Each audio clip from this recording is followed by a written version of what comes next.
Rise of King Xerxes, also known as Ahasuerus.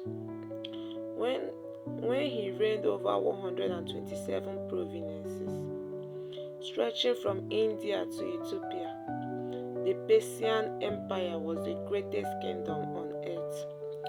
Its wealth was unmatched, its armies feared, its palaces filled with treasures of golds, silver, marbles, and precious stones. The king sat on his royal throne in the citadel of Susa. Proud and mighty, he desired to display the glory of his mighty to the world. So he summoned his nobles, princes, and officials, and for 180 days he held a feast, a display of his splendor and power. After this grand celebration, the king held another banquet, lasting 7 days, for all the people in Susa, both great and small. The palace courtyard was adorned with fine white linen, purple drapes fastened with cords of silver, and pillars of marble. Golden couches rested upon mosaic floors of marbles and other costly stones. Drinks were served in golden goblets, each one different from the other, filled with royal wine in abundance. And the king gave orders that every man should drink as he pleased, for he wanted joy and celebration in his palace. At the same time, Queen Vashti held a banquet for the women in the royal house. She was a woman of beauty and dignity, a queen in her own right, adored by the women of Persia. On the 7th day, when the king's heart was merry with wine, he commanded 7 of his eunuchs to bring Queen Vashti before him, wearing her royal crown. His desire was to show off her beauty before the nobles and officials, for she was lovely to behold. But the queen refused the king's command. Her refusal shocked the palace. The eunuchs returned with the queen's answer, and when the king heard it, his face burned with anger.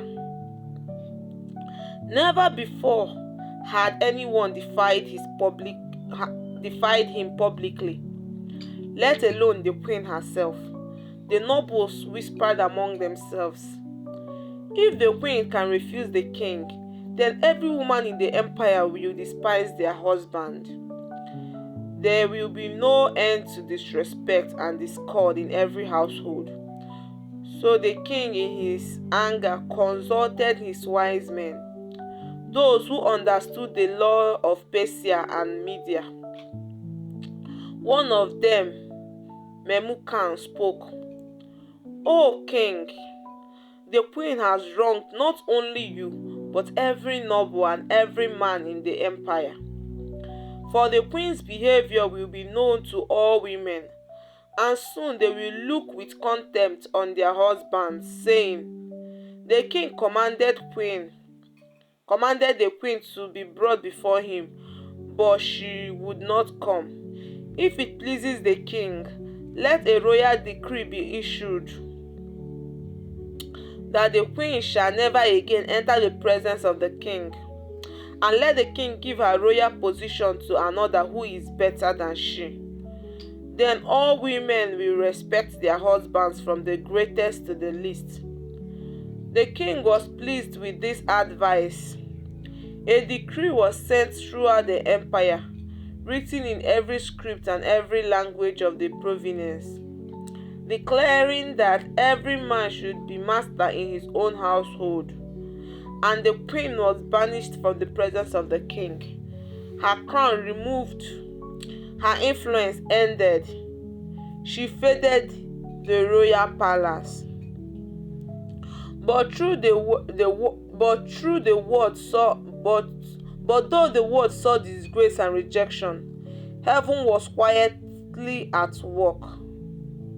Behind the fall of the queen lay the rise of another, an orphan girl who would one day become a queen, a girl unknown to the courts of Persia, but known to God of Israel. After the anger of the king had subsided, he remembered Vashti and what she had done. Yet the law could not be reversed, and Vashti could not return. The throne beside the king was empty, and a new queen would be chosen.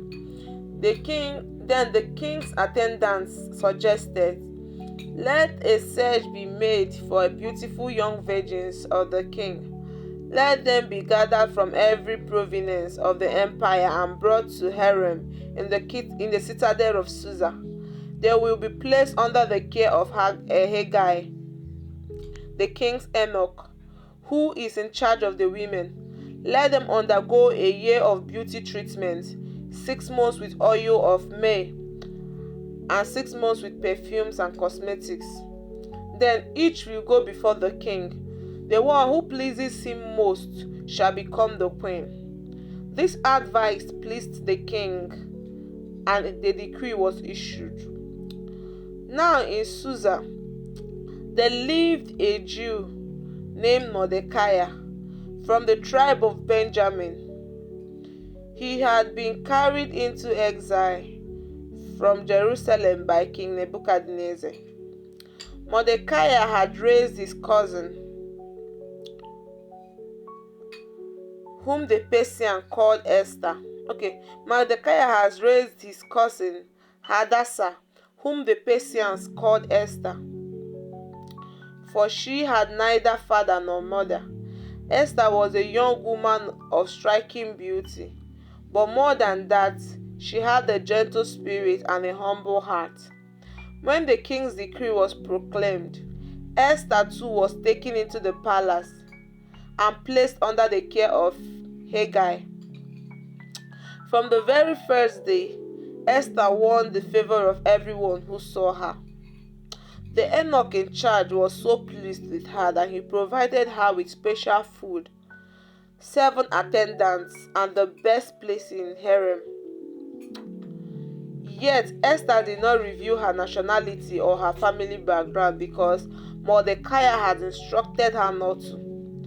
Day after day, Mordecai walked near the courtyard of harem to find out how Esther was and what was happening to her. For 12 months, the young women were prepared before meeting the king.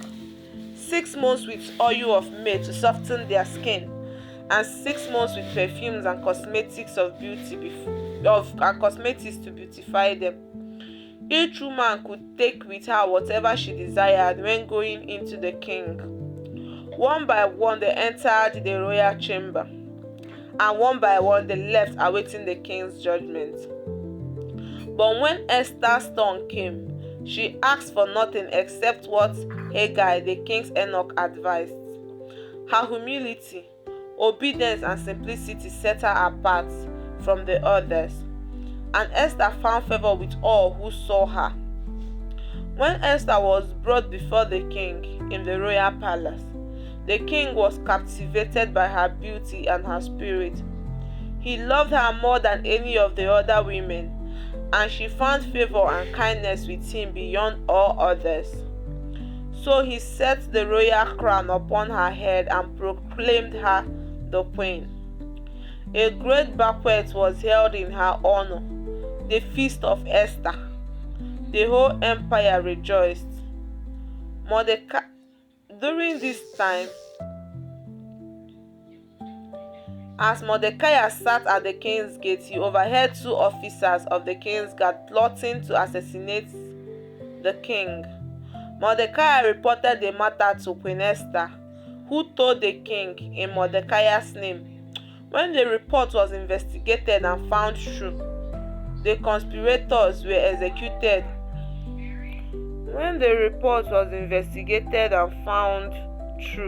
The conspirators were executed, and the account was recorded in the royal chronicles. Though Mordecai was not rewarded immediately, his act of royalty would one day play a crucial role in the unfolding drama. So it was that Esther, an orphan exile, was lifted from obscurity to the throne of the Persian Empire. The crown that Vashti lost, Esther gained, not by pride or rebellion, but by humility and quiet obedience. Her life was a proof that God positioned his people for destiny at the right time. Though his name was not mentioned, his hand was at work. Little did Esther know that her crown was not merely for honor, but for purpose. Soon she would face a test that would decide the fate of her people. After Esther was crowned queen, peace seemed to settle upon the palace of Susa. The empire prospered, and Mordecai continued his quiet service at the king's gate. But in the midst of this calm, a storm was brewing, one that would threaten the very existence of the Jewish people. Among the nobles of Persia was a man named Haman, the son of Hammedatha, an Agagite. The king elevated him above all the other officials, giving him a seat of honor higher than all the nobles at the king's command. Every servant in the royal gates bowed down and paid homage to Haman. But Mordecai did not bow. He would kneel before Haman. Day after day, the king's servant urged him, "Why do you disobey the king's command?" But Mordecai answered plainly, "I am a Jew." The whisper spread quickly, reaching Haman's ear. When Haman saw that Mordecai neither bowed nor paid him honor, he was filled with anger. But learning Mordecai's identity, Haman's fury grew beyond one man. He resolved to destroy all the Mordecai's people, the Jews. All the Mordecai's people. The Jews scattered throughout the empire of Persia. In the first month, the month of Nisan, Haman cast the lot in the presence of his gods to choose the day of destruction. Lot after lot was cast until the 12th month, the month of Adar, was chosen. And when with his plan prepared, Haman went to the king. "There is a certain people," Haman said, "scattered and despised among the people of your kingdom. Their laws are different from those of every other nation, and they do not obey the king's command. It is not the king's best interest to tolerate them. If it pleases the king, let the decree be issued to destroy them, and I will pay 10,000 talents of silver into the royal treasury for the men who carry out this work." Blinded by trust and greed, the king removed his signet ring and gave it to Haman, the enemy of the Jews. "Do with the people as it seems good to you," the king said. So the decree was written in every script and sent to every province. On the 13th day of the 12th month, all Jews, young, old, men and women, little children, were to be destroyed, killed, and their goods plundered. Carriers spread the message swiftly, and while the king and Haman sat to drink, the city of Susa was bewildered and grieved. When Mordecai heard of the decree, he tore his clothes, put on sackcloth and ashes, and went into the city, wailing loudly and bitterly. In every province where the decree reached, there was great mourning among the Jews, with fasting, weeping, and lamentation. Esther's maids and attendants told her of Mordecai's distress, and she was deeply troubled. She sent clothes for him to wear, but he refused. Then Esther summoned one of the king's eunuchs to find out what was troubling him. Mordecai explained the decree and gave to the eunuch a copy of the edict, urging Esther to go before the king and beg for mercy. Esther's discipline came back with trembling words. All the king's officials know that for any man or woman who approaches the king in the inner court without being summoned, the law is one, death, unless the king holds out his golden scepter, they shall not live. And I have not been called to the king for 30 days. When Mordecai received the answer, he sent back a message that shook Esther's soul. Do not think that because you are in the king's house, you alone will escape. For if you remain silent at this time, relief and deliverance for the Jews will arise from another place. But you and your father's house will perish. And who knows if you have come to the kingdom for such a time as this. Oh, for such a time as this. Then Esther sent his reply. Go, gather all the Jews in Susa and fast for me. Do not eat or drink for 3 days, night or day. And I and my attendants will fast as you do. When this is done, I will go to the king, even though it is against the law. And if I perish, I perish. So Mordecai went and carried out Esther's instruction.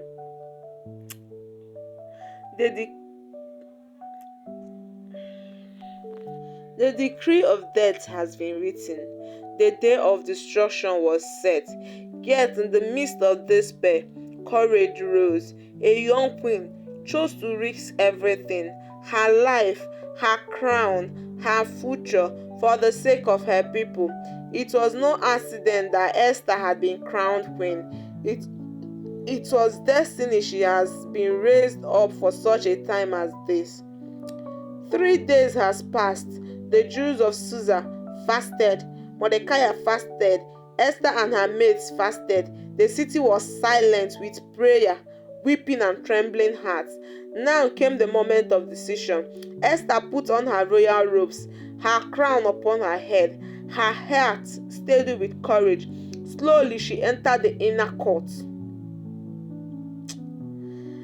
of the palace where the king sat on his throne. The law was clear.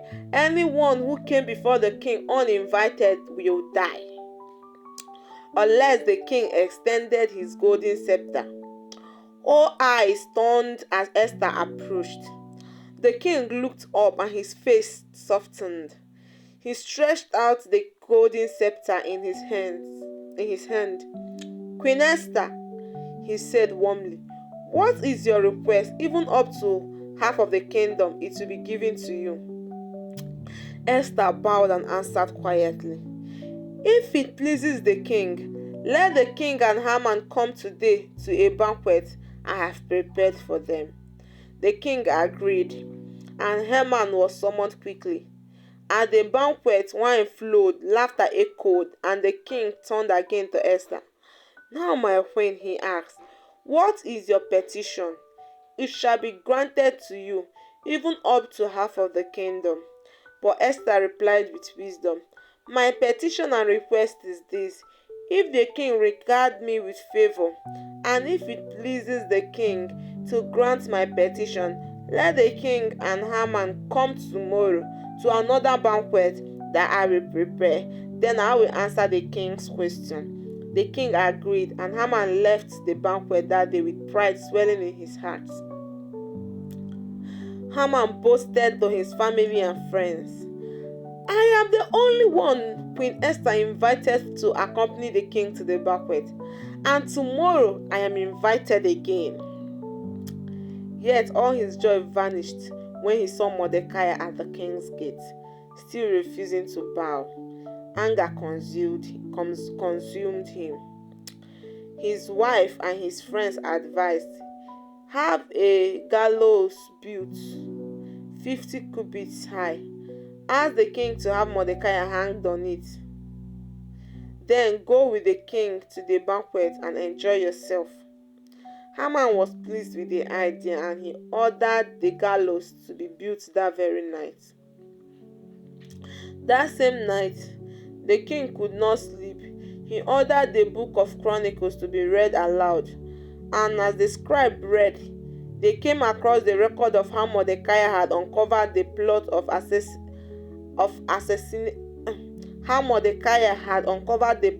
assassinate the king. What honor and recognition has Mordecai received for this? The king asked. Nothing has been done to him, they replied. Just then Haman entered the court to ask for Mordecai's execution.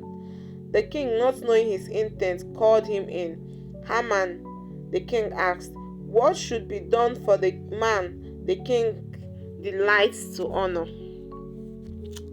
Thinking in his heart, who else but me could the king desire to honor? Haman replied, for the man the king delights to honor, let a royal robe be brought, the one the king has worn. Let him ride the king's horse with a royal crest placed on his head. Let the robe and the horse be entrusted to one of the king's most noble princes. Let them lead the man through the city streets, proclaiming before him, this is what is done for the man the king delights to honor. The king smiled. Excellent. Go at once. Do everything you suggested for Mordecai the Jew, who sat at the king's gate. Do not neglect anything you have recommended. Haman sang. And so it was that Haman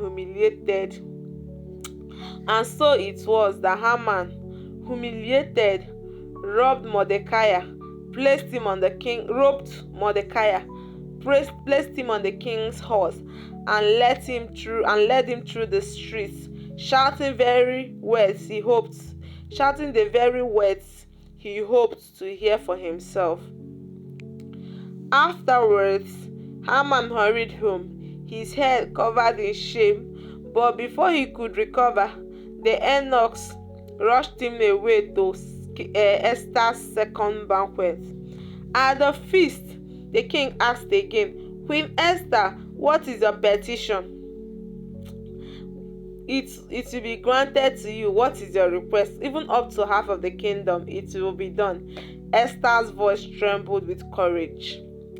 If I have found favor with you, O king, and if it pleases you, grant me my life. This is my petition, and spare my people.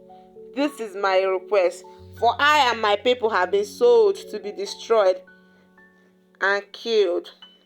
The king's face turned red with shock. Who is he?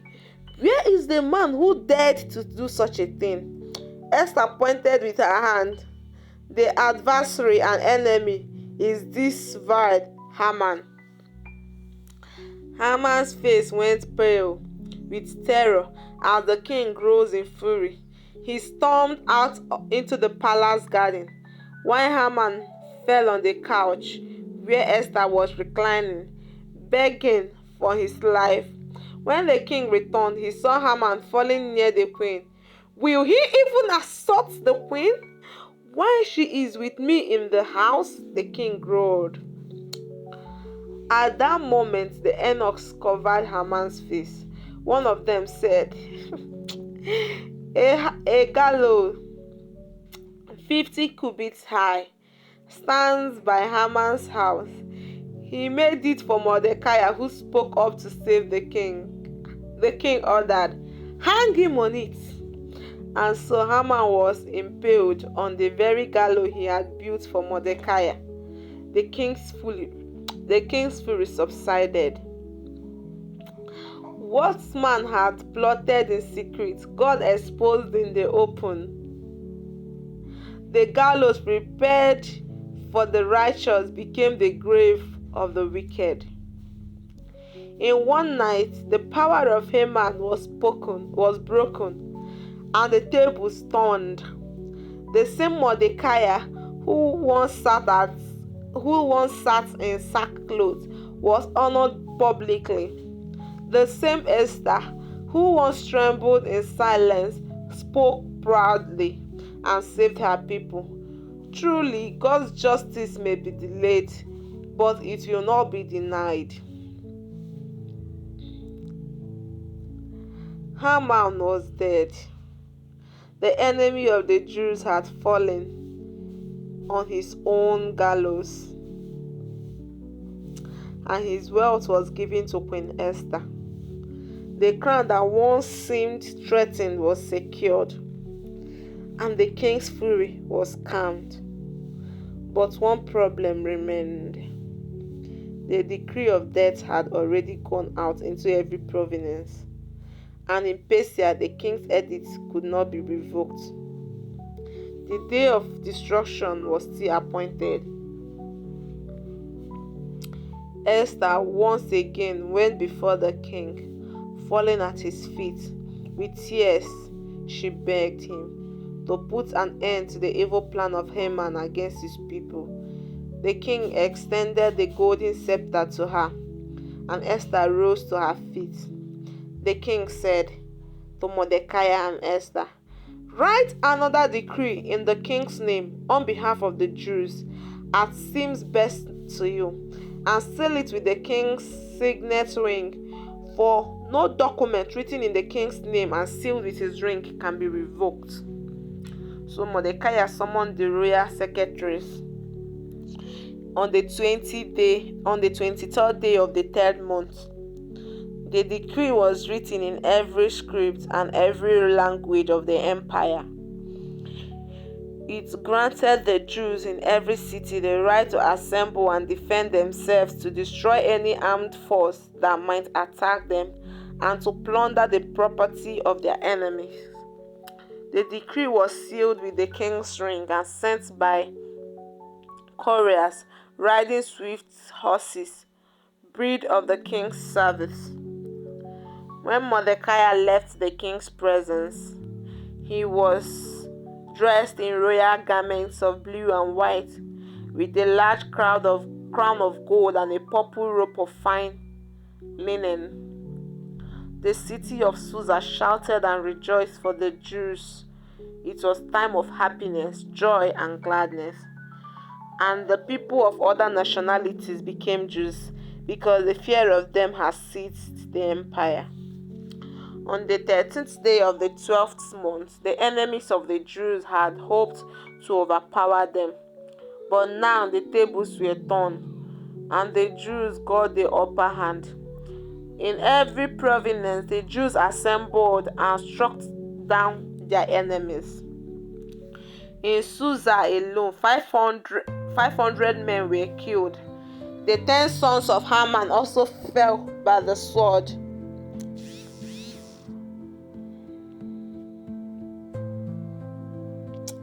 When the king heard the report, he asked Esther, "What else is your petition? It will be given to you. What is your request? It shall also be granted." Esther replied, "If it pleases the king, let the Jews in Susa be permitted to carry out this day's decree tomorrow, and let Haman's 10 sons be impaled on poles." The king agreed, and the command was issued. On the 14th day, the Jews in Susa struck down 300 more men, while the rest of the provinces also defended themselves and found victory. Afterward, the Jews rested, feasting and celebrating with joy. They exchanged gifts of food and gave to the poor. Mordecai recorded these events and sent letters to all the Jews, urging them to celebrate annually the 14th and 15th day of the month of Adar. It was to be a time of joy and feasting, of giving and remembering, because their sorrow had been turned into joy and their mourning into a day of celebration. The Jews agreed to establish this custom, and they called it Purim, named after the lord's paw that Haman had cast to destroy them. The king imposed tribute throughout the empire, but he also elevated Mordecai to greatness. Mordecai the Jew was second in rank of the king, honored and respected by his fellow Jews because he worked for the good of his people and spoke up for their welfare. And Esther, the orphan, exile. The orphan exile who became king remained a symbol of courage and faith. She had risked everything, not for power, not for glory, but for her people. The story of Esther reminds us that God's providence is at work. Even his name is not mentioned behind the scene. He arranges circumstances, raises up leaders, and turns the plot of the wicked into triumphs for his children. The Jews were not only saved from destruction, they were elevated, honored, and celebrated. What was meant for evil, God turned for good. So to this day, the Feast of Purim is celebrated, a lasting reminder that deliverance belongs to God and God alone. So, I hope we've learned one or two morals from the story of Esther, who gave up her all just to save her people. Her courage and her humility cannot be overemphasized.